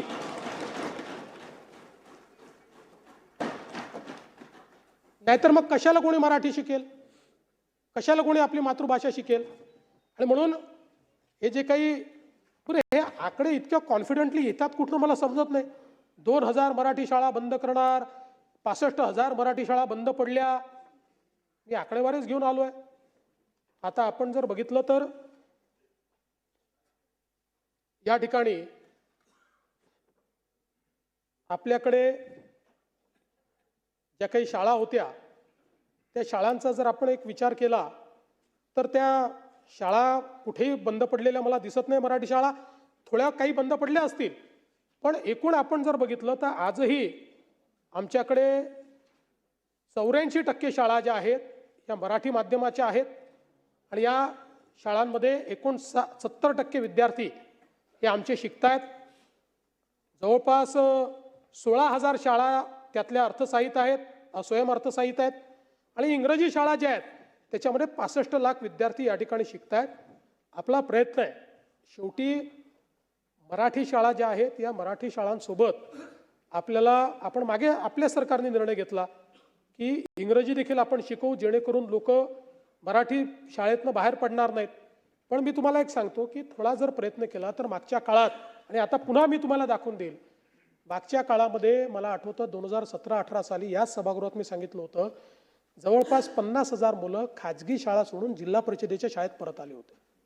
त्यामुळे आपण जर आपल्या शाळांचा दर्जा नीट ठेवला तर आजही लोकांची आपल्या शाळेमध्ये येण्याची इच्छा आहे. पण हे जे काही 2,000 मराठी शाळा बंद करणार, 65,000 मराठी शाळा बंद पडल्या वगैरे जी आकडेवारी आलेली आहे ही पूर्णपणे कपोल कल्पित अशा प्रकारची आकडेवारी आहे. सीमावादाच्या संदर्भात देखील या ठिकाणी विषय आला. खरं म्हणजे याच्यामध्ये एक गोष्ट लक्षात घेतली पाहिजे की मी आता याच्या इतिहासात जाणार नाही. हे काही सीमावाद युती सरकारच्या काळात सुरू झाला की 1-2 वर्षात चालू झाला असं नाही आहे. याला एक इतिहास आहे आणि सीमावाद एक असा आहे की ज्याच्यावर आपल्या सगळ्यांचं मत एक आहे. आपल्यापैकी कोणाचे दुमत नाही याच्यामध्ये. आपल्याला कल्पना एक मोठा लढा या संदर्भात उभारला गेला. अनेक या सदनातले सदस्य भुजबळ साहेब आहेत, आमचे शिंदे साहेब आहेत, हे देखील त्या काळामध्ये जेलमध्ये गेले त्याच्यामध्ये. त्यामुळे जी काही त्याची आपण समिती तयार केलेली आहे त्या समितीने सांगितलेल्या सगळ्या गोष्टी आपण केल्या, सगळा अभ्यास पुरवला, त्यांना जे काही द्यायचं होतं ते दिलं, जे आपल्याला वकील सांगितले ते वकील आपण त्या ठिकाणी उभे केले. आता दुर्दैवाने सुप्रीम कोर्टामध्ये जेव्हा 3 वेळा असं झालं की जेव्हा ही केस लागते 3 जजपैकी किमान एक जज एक तर महाराष्ट्रातला असतो नाही तर कर्नाटकातला असतो. आणि या केसचा नियम असा आहे की त्यांच्या तत्वांप्रमाणे 3ही जज हे कर्नाटक किंवा महाराष्ट्रातले नको, नाहीतर मग काहीतरी बायस तयार होईल. आणि म्हणून सातत्याने हा दावा लावून घेण्याकरता आपला प्रयत्न चाललेला आहे. आणि त्याच्या व्यतिरिक्त आपल्याला माहिती आहे की आपण बऱ्याचशा योजना चालवतो. जयंतरावनी काही मागणी देखील केली, काही जागा वाढवल्या पाहिजे. जरूर त्याचा विचार आपण करू आणि त्या जागा सीमावर्ती भागातल्या लोकांकरता कशा वाढवता येतील याचा प्रयत्न आपण करू. शेतकऱ्यांच्या संदर्भात देखील अनेक गोष्टी या ठिकाणी सांगितल्या आणि मग हे सांगितलं की तुम्ही जो काही 1 रुपयात पीक विमा आहे ती पद्धत बदलली. खरं आहे, आम्ही बदलली. तर आम्ही पहिला प्रयोग केल्यानंतर आमच्या असं लक्षात आलं की 1 रुपयात पीक विमा आहे म्हणून अनेक लोक 3-3, 4-4 ठिकाणी विमा काढत होते. बीडची केस तर आपल्याला माहिती आहे की ज्या ठिकाणी जमीनच नव्हती त्या ठिकाणचे विमे काढले गेले. आणि म्हणून आपल्या असं लक्षात आलं. आणि दुसरं, ही जी काही पद्धती होती या पद्धतीमध्ये पहिल्या ट्रिगरवर 25% पैसे मिळायचे आणि ते 25% पैसे मिळाल्यानंतर त्या शेतकऱ्याला असं वाटायचं की आता मला पूर्ण पैसे मिळणार आहे. आणि मग लक्षात यायचं की सेकंड आणि थर्ड ट्रिगरच नाही आणि त्यामुळे 25%वरच त्याची बोळवण व्हायची. आणि म्हणून ही एकूण जी काही पद्धत होती ही पद्धत ट्रिगरची ही शेतकऱ्याच्या हिताची नाही हे लक्षात घेऊन आपण त्या ठिकाणी ती पद्धत बदलली. नवीन पद्धतीमध्ये आपण आलो, नवीन पद्धतीची विमा पद्धत आपण केली आणि काही ॲश्युरन्स पद्धतीमध्ये देखील आपण गेलो आणि त्या पद्धतीनं आपण आज आपल्या शेतकऱ्यांना मदत करतो आहे. आणि मला सांगितलं पाहिजे की मागच्या वर्षी ज्यावेळी आपल्या शेतकऱ्यांवर संकट आलं त्यावेळी आपण आपल्या शेतकऱ्यांना जे रोख पैसे दिलेले आहेत त्यांच्या अकाउंटमध्ये ते 15,472 कोटी रुपये हे थेट शेतकऱ्यांच्या खात्यामध्ये, पीडित शेतकऱ्यांच्या खात्यामध्ये आपण दिलेले आहेत आणि म्हणून आणि डीबीटीच्या माध्यमातून दिली आहेत. त्यामुळे मला असं वाटतं की शेतकरी जिथे अडचणीत आहे आणि कर्जमाफीच्या संदर्भातही आम्ही स्पष्टपणे सांगितलेलं आहे की आम्ही समिती तयार केलेली आहे, त्याचा अहवाल अपेक्षित आहे आणि आम्ही कर्जमाफीच्या संदर्भात जे काही आश्वासन दिलेलं आहे ते उचित वेळी आम्ही पूर्ण करणारच आहोत. त्या संदर्भात आमचा प्रयत्न असा आहे की आपण ही कर्जमाफी देत असताना मागच्या अनेक कर्जमाफ्यांमध्ये जे आपल्या लक्षात आलं की बँका चुकीच्या पद्धतीचे अकाउंट्स देतात, जुने अकाउंट्स काढून आपल्याकडनं पैसे घेऊन घेतात. आता आपण ॲग्रीस्टॅक म्हणजे 100% शेतकऱ्यांचं आपण त्या ठिकाणी नोंदणी, त्यांच्या जमिनीची नोंदणी, त्यांच्या सातबाराचा सगळा अहवाल अशा पद्धतीनं आपण एक शेतीचा डिजिटल रेकॉर्ड तयार केलेला आहे. आता हा शेतीचा डिजिटल रेकॉर्ड आधार आणि आधार आपल्याला माहिती आहे की कर्जाचं अकाउंट आधार सीडेड आहे. अशा सगळ्या गोष्टी एकत्रित घेऊन आपल्याला या सगळ्याचा विचार करावा लागेल जेणेकरून जो खरा गरजू आहे त्याला त्या ठिकाणी कर्जमाफी मिळाली पाहिजे. आपल्याला माहिती आहे की मोठ्या प्रमाणात आपण त्या ठिकाणी खरेदी देखील केलेली आहे आणि आता मका खरेदीमध्ये आपलं टार्गेट वाढवून दिलेलं आहे. आपला प्रयत्न आहे आता धान खरेदीची टार्गेट आपण वाढवून घेतो आहोत, त्याही संदर्भात आपलं बोलणं चाललेलं आहे. एक प्रश्न विचारला की तुम्ही मागेल त्याला कृषी पंपाची घोषणा केली होती, किती लोकांना पंप दिले? मला सांगताना आनंद वाटतो की आत्तापर्यंत जी मागणी आलेली आहे त्या मागणीपैकी 85% लोकांना पंप ऑलरेडी आपण देऊन टाकले आणि साधारणपणे आपल्याला माहिती आहे पूर्वीच्या काळात एकदा पैसे भरले की 2-2, 3-3 वर्ष पंप मिळत नव्हते. 2 महिन्यामध्ये आपण पंप त्या ठिकाणी देतो, 2 महिन्यामध्ये. आणि आता आपली गती किती आहे तर आपण जर विचार केला तर 2004 ते 2019 15 वर्षाचा कालावधी आपण जर बघितला तर त्या 15 वर्षाच्या कालावधीमध्ये आपण 14,74,000 पंप बसवले. 14,74,000 15 वर्षाच्या कालावधीत. आणि 2022 ते 25 2.5-3 वर्षामध्ये आपण किती पंप बसवलेत? 3 वर्षात बसवले 10,63,000. ते 15 वर्षात 14,74,000 आणि 3 वर्षामध्ये 4 वर्ष 3.5 वर्ष समजा 3.5 वर्षात 10,63,000. त्यामुळे आणि आपल्याला माहिती आहे आपण तर आता एका महिन्यामध्ये 50,000 पंप बसवण्याचा गिनीज बुक ऑफ वर्ल्ड रेकॉर्डमध्ये आपली नोंदणी ही त्या ठिकाणी झालेली आहे. आणि मला हे सांगितलं पाहिजे की आता ॲव्हरेज 40,000 पंप पर मंथ आपण त्या ठिकाणी लावतो. MSCDCLचं टार्गेट पूर्ण झालेलं आहे. कुसुंबीचं, मेडाचं 2,80,000 पंप लागलेत, फक्त 33,000 पंप हे त्या ठिकाणी बाकी आहेत. आणि आपण जी काही त्या ठिकाणी शेतकऱ्यांना वीज बिल सवलत दिलेली आहे त्याच्या अंतर्गत मागील हे जे सरतं वर्ष आहे या सरत्या वर्षामध्ये वीज बिलाच्या सवलतीपोटी राज्य सरकारला 23,000 कोटी रुपयाचा खर्च आला आहे. 23,000 कोटी म्हणजे हे 23,000 कोटी रुपयेचे जे विजेचे बिल आहेत ते आपण माफ केलेले आहेत. जे शेतकऱ्याकडनं वसूल झाले असते ते आपण त्या ठिकाणी शेतकऱ्यांना माफ करण्याचं काम केलं आहे. आज खरं म्हणजे त्याची सगळी माहिती देऊन मी आपला वेळ घेणार नाही. आज सिंचनाच्या क्षेत्रामध्ये देखील राष्ट्रीय जल पुरस्कार 2024 यामध्ये महाराष्ट्र शासन, महाराष्ट्र राज्य हे बेस्ट स्टेट म्हणून, सर्वोत्तम राज्य म्हणून आपल्याला केंद्र सरकारने त्या ठिकाणी पुरस्कार दिलेला आहे. आणि त्यासोबत आपल्याच राज्यातली कानिफनाथ पाणी वापर संस्था नाशिक याला द्वितीय क्रमांकाचा पुरस्कार मिळालेला आहे संस्थात्मक कॅटेगरीतनं. आणि महानगरपालिका कॅटेगरीतनं नवी मुंबई महानगरपालिकेला सर्वोत्कृष्ट शहर स्थानिक संस्था अशा पद्धतीचं पारितोषिक या ठिकाणी मिळालेलं आहे. आणि एकूणच सिंचन आणि पाणी वापर याच्यामध्ये महाराष्ट्र देशातलं बेस्ट राज्य म्हणून महाराष्ट्राला केंद्र सरकारने हा पुरस्कार या ठिकाणी दिलेला आहे. आज मी मगाशी सांगितलं की राज्याने ई कर्करोग धोरण देखील या ठिकाणी तयार केलं आणि त्याच्यामध्ये त्रिस्तरीय N1, L2 आणि L3 अशा आपण उपचार सेवा तयार करतो महाकेअर फाउंडेशनच्या माध्यमातून. आणि या माध्यमातून मोठ्या प्रमाणात कॅन्सरची व्यवस्था ही आपण उभी करणार आहोत. काही मुद्दे काही सदस्यांनी देखील मांडलेले आहेत. मी थोडक्यात जेवढ्या मुद्द्यांचा आढावा घेता येईल तेवढा घेण्याचा प्रयत्न करतो. त्यामध्ये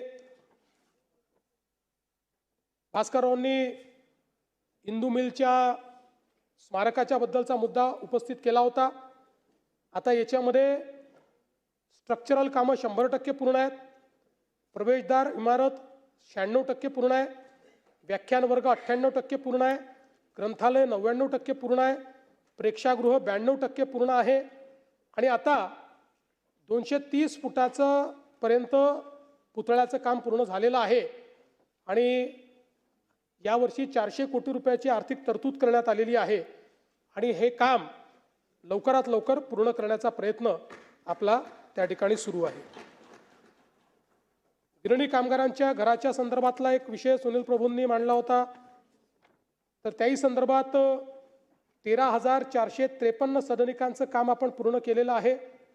आणि आता मागच्या काळामध्ये मुंबईच्या आसपास जे घरं आपण गिरणी कामगारांना देणार होतो त्या संदर्भातली एक मोठी स्कीम मंजूर झाली आहे. लवकरच त्याचं भूमिपूजन आपण करणार आहोत. आणि त्यातनं मोठ्या प्रमाणात जी काही घरं आहेत ती घरं त्या ठिकाणी मिळतील. एक केंद्र सरकारच्या जमिनीवरच्या झोपड्यांच्या संदर्भात विषय मांडण्यात आलेला होता. त्या संदर्भात काही ठिकाणी आपल्याला आता NOC मिळते आहे, काही ठिकाणी NOC मिळवण्याचा प्रयत्न आपण करतो. त्यासोबत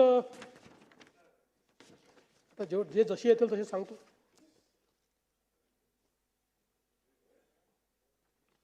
एक विषय युवा प्रशिक्षण हा विषय आला होता. ज्यावेळी आपण हा प्रशिक्षणाचं धोरण घोषित केलं होतं त्याचवेळी आपण सांगितलं होतं की 11 महिन्याकरता प्रशिक्षण आहे. आणि म्हणून आपण साधारणपणे आपल्या मुलांना कुठेही नोकरीला गेले तुमच्याकडे काय अनुभव आहे हा विचारला जातो.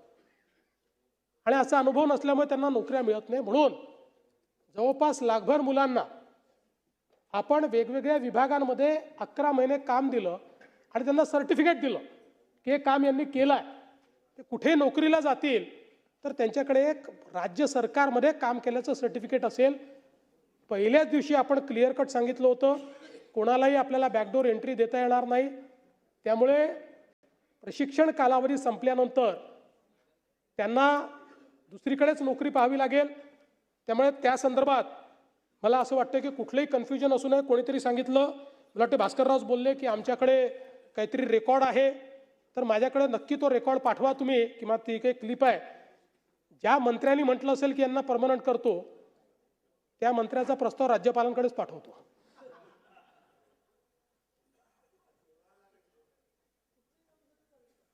नाही, त्यांच्याकडे त्यांचं म्हणणं आहे, भाषण आहे आमच्याकडे की मंत्र्यांनी सांगितलं की परमनंट करतो म्हणून सांगितलं. त्यानंतर एक विषय वडेट्टीवार साहेबांनी दीनदयाल उपाध्याय रोजगार मेळाव्याचा केला होता. 24-25 मध्ये 767 रोजगार मेळावे आयोजित केले. या मेळाव्याला 7,273 उद्योजक होते. 1,27,357 उमेदवार होते. त्यापैकी 38,512 उमेदवारांची नोकरी करता निवड झाली. 2025-26 मध्ये 372 रोजगार मेळावे आयोजित करण्यात आले. त्यामध्ये 2,669 उद्योजक होते.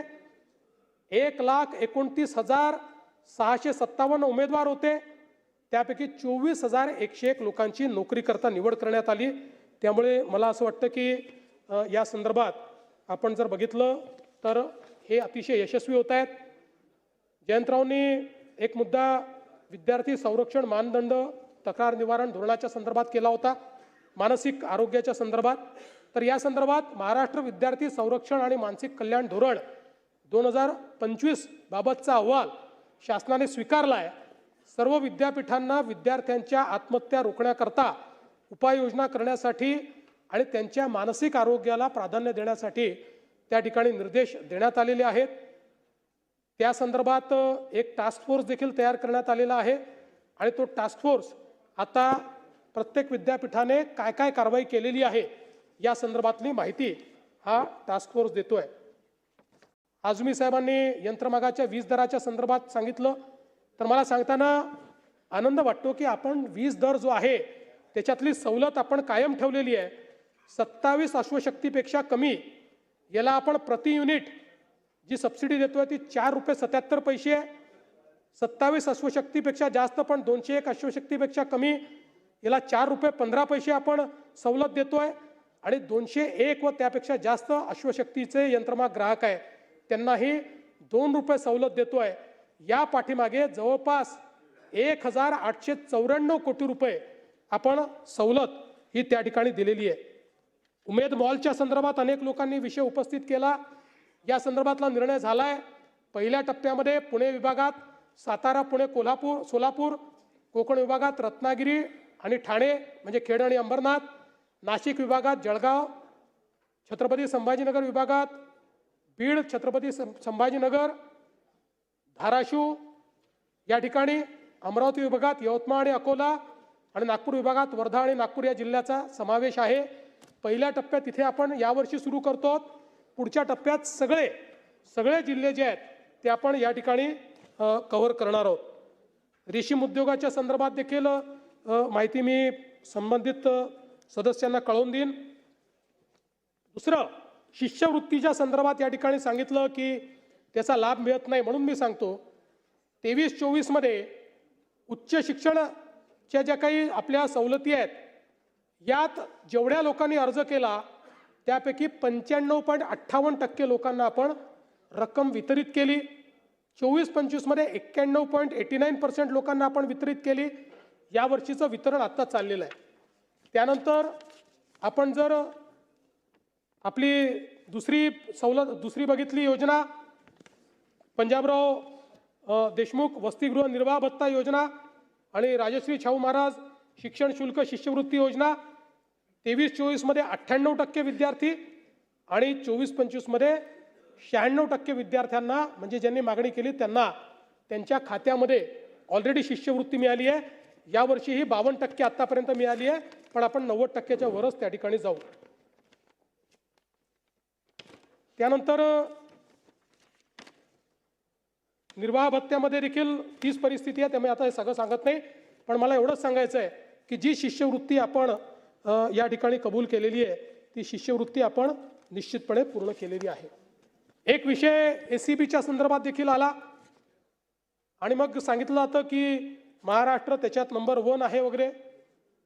मुळामध्ये आपल्या राज्यामध्ये आपण झिरो टॉलरन्स पॉलिसी ठेवलेली आहे।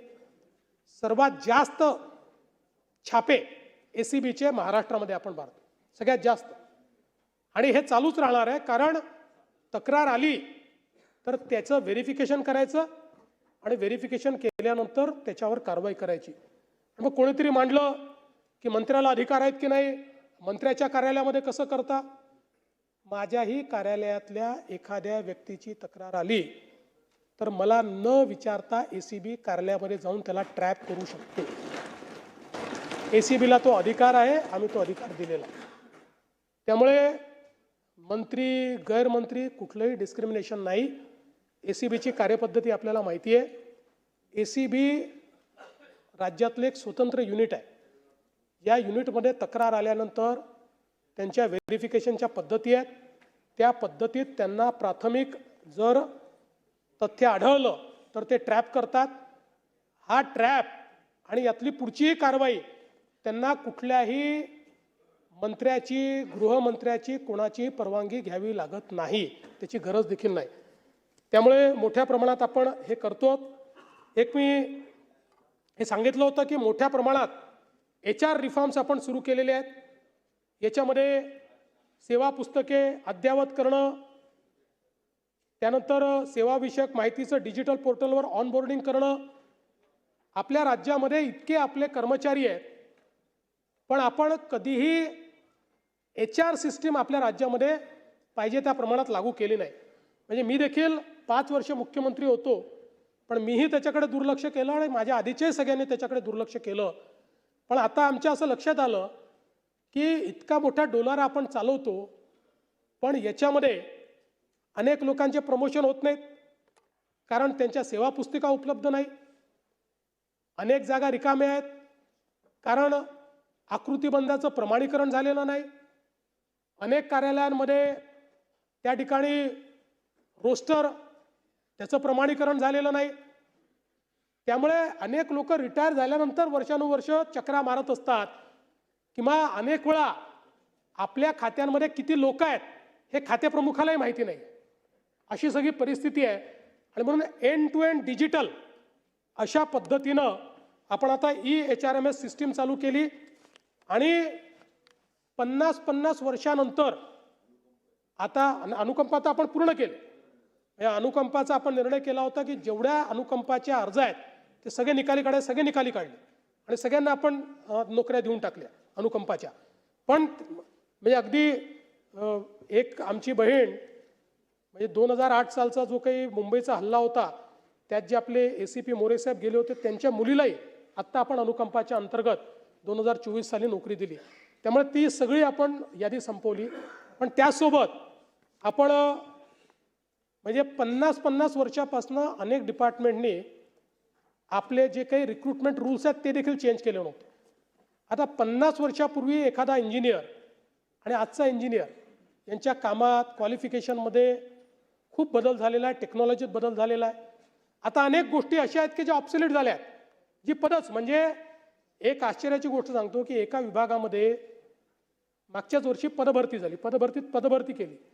आत्ता ज्यावेळेस आपण त्याचं संपूर्ण जे काही आकृतिबंधाप्रमाणे क्वालिफिकेशन सगळं ठरवलं त्यावेळी लक्षात आलं की 8 लोक आपण हे गेल्या 3-4 वर्षापासून असे घेऊन ठेवलेले आहेत की ज्यांना कामच नाही आहे. कारण ते पदच आता कामाचं राहिलं नाही, ती आपण व्यवस्थाच चालवत नाही, ती मशीनच बंद आहे आता, म्हणजे ती मशीन ऑब्सोलीट झालेली आहे. पण आता त्यांना घेतलं आहे तर त्या 8 लोकांना आपल्याला चालवावं लागेल. आणि म्हणून मोठ्या प्रमाणात HR रिफॉर्म्स केले आहेत आपण.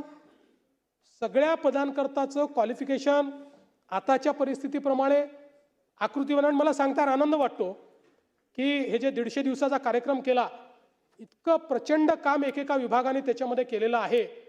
आणि त्यातनं म्हणजे आपल्याकडे लाखो GR, लाखो एका विषयावर 1960 पासून GR, आणि मग त्या GR मध्ये एकमेकाला कॉन्ट्रडिक्ट करणारे GR, ह्या सगळ्या GRचं वाचन करून याचा एकत्रित GR, असे सगळ्या विभागातले जुने GR काढून टाकणे, एकत्रित GR करणे, असे एक मोठं काम या ठिकाणी आपण हातामध्ये घेतलं. आणि त्यातनं डिजिटल सेवा पुस्तके, रजा प्रणाली, महाअपार प्रणाली, विभागीय चौकशी प्रणाली, सेवार्थ प्रणाली. कारण विभागीय चौकशी आपल्याला माहिती आहे सुरू झाली, 10 वर्षांनी तो रिटायर होतो तरी विभागीय चौकशी संपत नाही. कोणाची कोण करतं हे देखील आपल्याला माहिती नाही. त्याच्यामुळे याही संदर्भात कंप्लीट डिजिटायझेशन आपण केलं आहे. पेन्शन प्रणाली सगळ्या एकात्मिक अशा पद्धतीचे, म्हणजे एक माणूस आहे त्याची सेवा पुस्तिका, त्याच्यावर दिलेल्या शिक्षा, त्याच्यावर चौलसले चौकशी, त्याचं पेन्शनचं अकाउंट सगळं एका सिंगल क्लिकवर उपलब्ध असेल. त्यामुळे त्याही माणसाला डिपार्टमेंट टू डिपार्टमेंट, अनेक लोक म्हणतात की आता आमचे शेवटचे 6 महिने राहिले आहेत तर आम्हाला तुम्ही मंत्रालयात पोस्टिंग द्या. कशाकरता मागतात माहिती आहे? सगळ्या आपल्या फायली जमा करून आपलं पेन्शन मिळालं पाहिजे, नाही तर 2-4 वर्ष पेन्शन मिळणार नाही. तर या सगळ्या गोष्टी आता एकात्मिक एका क्लिकवर डिजिटली आपण करतो आहोत. AIचा देखील उपयोग आपण त्याच्यामध्ये करतो. फेज 1 मध्ये मंत्रालयीन विभाग सगळे आपले अधिकारी ते करतायत. फेज 2 मध्ये क्षेत्रीय पातळीवर महाआस्था प्रणाली आपण सुरू केली आहे, ज्याच्यामध्ये ई-सेवा पुस्तक, ई-आदेश, ई-रजा, मोबाईल ॲपच्या माध्यमातून सगळ्या नोंदी आपल्याला बघता येतील. आणि मोठ्या प्रमाणात हे काम आपण सुरू केलेलं आहे. मंत्रालयातल्या प्रशासकीय जे विभाग आहेत याच्यामध्ये आत्तापर्यंत 4803 कर्मचाऱ्यांपैकी 3619 कर्मचाऱ्यांचं जे काही सेवा पुस्तिका आहेत त्याचं डिजिटायझेशन करण्यात आलेलं आहे. आणि मला असं वाटतं की याच्यामुळे पुढच्या काळामध्ये मोठ्या प्रमाणात शासकीय नोकर भरती देखील आपल्याला करण्याकरता या ठिकाणी एक त्याचा फायदा होईल आणि ती देखील आम्ही पुढच्या काळामध्ये जाहीर करणार आहोत. मोठ्या प्रमाणात या एकदा जागांचं सगळं आमचं नियमन झालं की मोठ्या प्रमाणात आपण ती देखील करणार आहोत. खरं म्हणजे आज वीर सावरकरांचा आत्मसमर्पणाचा दिवस आहे आणि ते नेहमी असं म्हणायचे की तयारीत शांतता आणि अंमलबजावणीत धाडस दाखवा.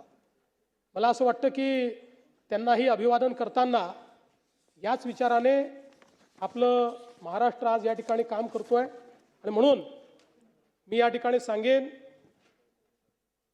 खुद से जीतने की जिद है मेरी, खुद से जीतने की जिद है मेरी, मुझे खुद को ही हराना है. खुद से जीतने की जिद है मेरी, मुझे खुद को ही हराना है.